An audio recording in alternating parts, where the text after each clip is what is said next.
Back to the Josh Kane Presidential Fireside Chat.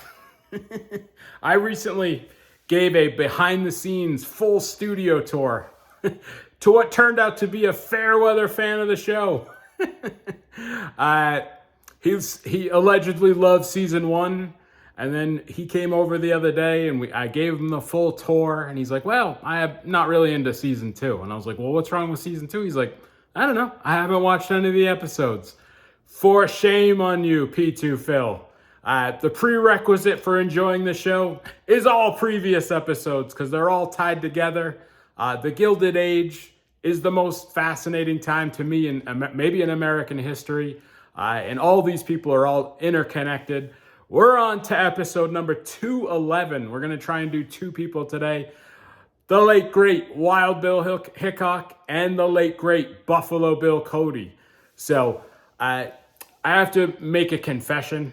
And I've probably already said this, but I was never much of a fan of the Wild West. Just not my thing. And I think as I've learned more about myself, I'm more into, biography, facts, and information. And I feel like the Wild West is mostly legend, myth. Almost none of it's what we've been told over the years. And I can't think of a better 2 people to review that than the Bills, both Buffalo and Wild. I don't know if that's what the restaurant's named after, Buffalo Wild Wings. But, I'm not going to be able to get to everything, obviously. But I wanted to tell this story just because, again, I think a lot of what the Wild West is about is myth and legend. And I think today we'll cover that. Both Wild and Buffalo Bill served in the Union Army during the Civil War. Wild Bill, he was a Confederate spy, and he would dress as a Confederate soldier and run information back and forth. So he escaped capture on multiple occasions and obviously probably death as well. But after the war, he heads out west, and again, we're not going to be able to cover everything, but he becomes eventually becomes a U.S. Marshal. He serves as a sheriff in some of these western, Kansas and Wyoming and South Dakota. But he gets into a gunfight in Springfield, Missouri, and he kills a man over gambling debts. And he's actually arrested for murder. And he does eventually get found not guilty. So, and the legend kind of is born from there. In the end, he may have only killed maybe 6 or 7 people. Not that that's not a lot, but this legend of this, the fastest gun in the West, and the legend happens while he's alive. Both part of it's him retelling his story, but the newspapers kind of fall in love with this fastest gun in the West myth. But it's mostly not true. And I'm not going to play.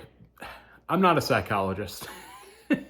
And I will play one very briefly here on this show. It's hard not to think about the Wild West in general. Like, you have people that were, in some cases, veterans of the war with Mexico, the Civil War, the war with the Indians. Think about all we know today about PTSD and early childhood trauma. A lot of these people lost one or both parents, siblings. Most of their siblings died. I mean, the tragedy of these lives there's nothing about the PTSD. They were living in traumatic times.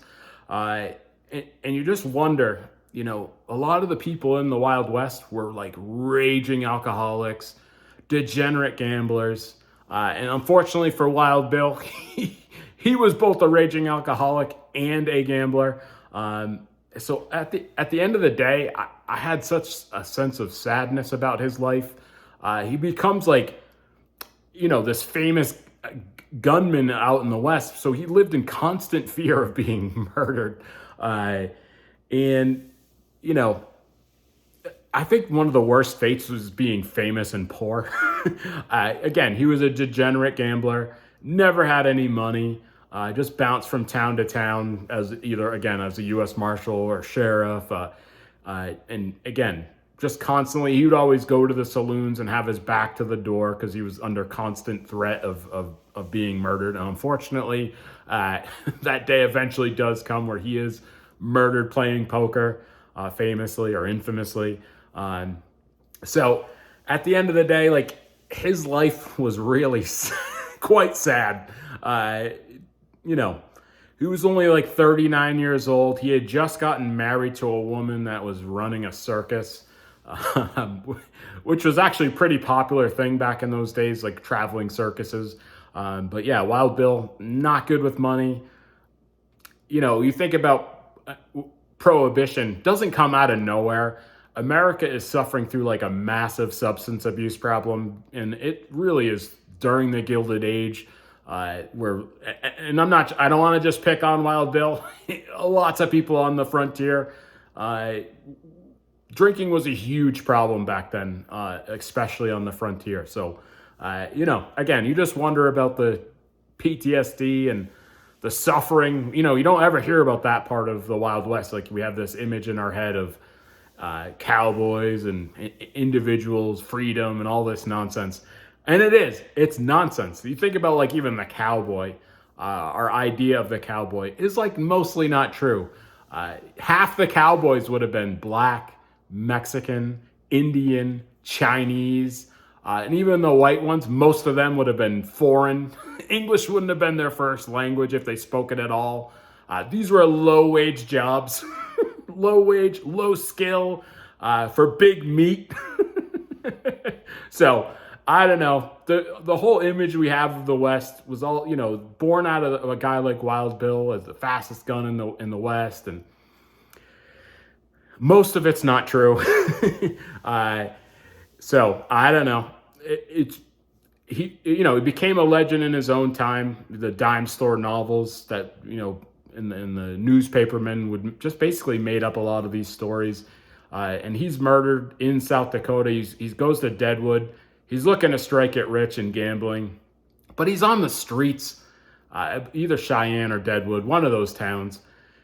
And the sheriff's like, dude, you need to get your life together. So he's murdered in a saloon playing poker. I don't know much about, I don't gamble. I'm too respectful of money, but he's holding like a famous hand of cards that's now called the Dead Man's Hand. That's from Wild Bill. And unfortunately, he's buried next to Calamity Jane, whom he barely knew and didn't like, but it was all a big joke. So the joke's on Wild Bill, unfortunately.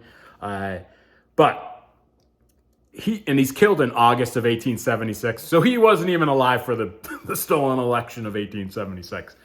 Now, Buffalo Bill, on the other hand, again, fought for the Union, and then after the war, he's fighting in the Plains Wars out west, and he gets his nickname. He kills like 4,500 American bison, aka the buffalo.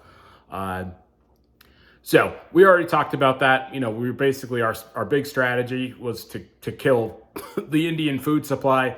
And after Custer's last stand, he allegedly kills a Indian by the name of Yellow Hand or Yellow Hair. I'm not sure exactly what the name was. It was a misunderstanding of the names.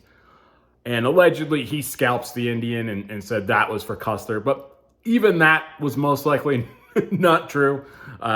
So again, he becomes really famous. And he actually capitalizes on his fame, creating what's later called the Buffalo Bill's Wild West show. So again, circuses were really big at this time for entertainment. And think of it as like the Barnum and Bailey Circus. The Buffalo Bill Wild West show would travel all over the country, featuring, I mean, he had like hundreds of performers, Indians, American bison, you know, tons of horses, and he would like reenact a lot of these events that happened in the West. But again, a lot of it wasn't even based in reality, but that was what became like fact for many Americans. And the show travels all over Europe. Kings, queens, the Pope attended tapings. The Wild Bill's Buffalo Bill's Wild West show. So it became like what Europeans thought of Americans, that their idea of what America was like was based on this show that wasn't even based in reality. And that, I feel like that legend for many people in Europe and across America kind of still exists.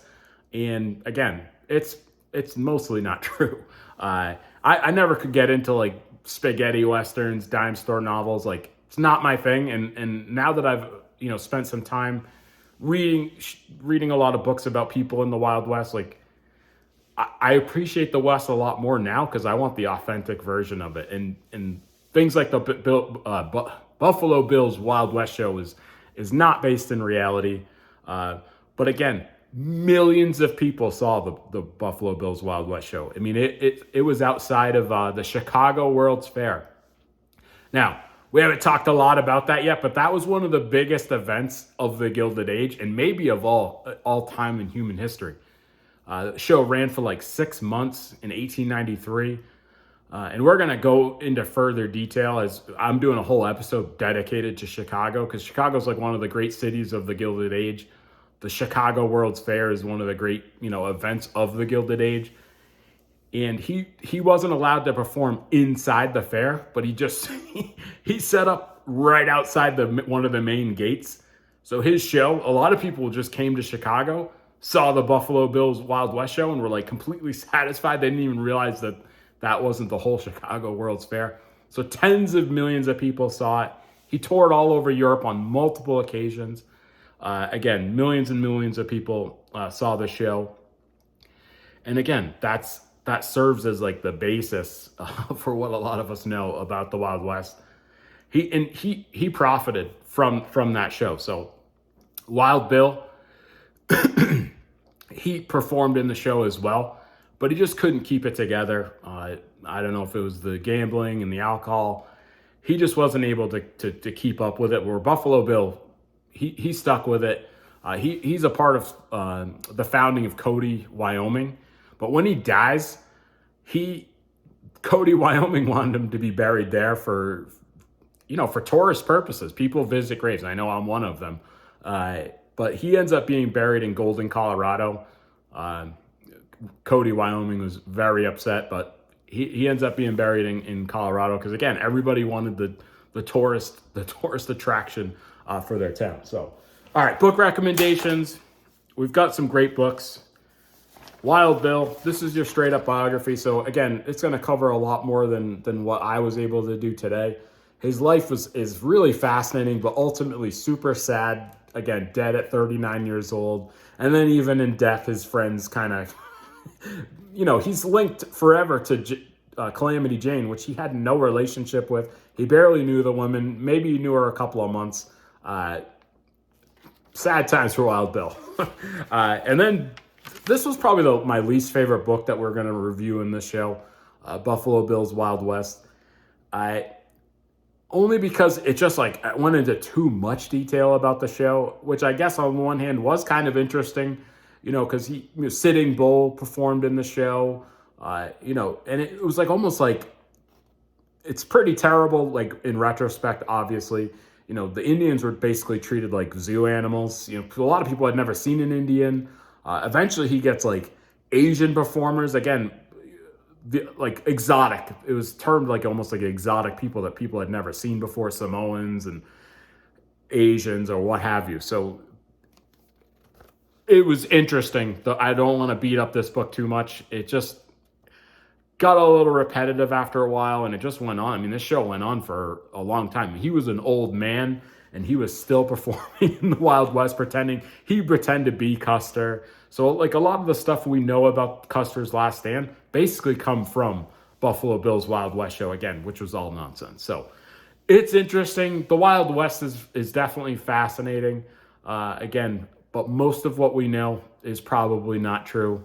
If you spend some time, even if you watch some of the Old West movies and stuff, you're just not getting a proper depiction of what's going on. You could walk into a saloon on the frontier, you could walk into Dodge City, Kansas, and there might be a dozen languages being spoken. I mean, most of the people out west were foreign or Indian or Chinese, so I don't know. When they say people are whitewashed out of history, that's probably what they're referring to. Travel recommendation: go to If you ever go to South Dakota, stay in Deadwood. That's probably the best launching point for all the stuff. The Black Hills, even Devil's Tower. So Deadwood, South Dakota. I'm Josh Kane. See you next time. Bye for now.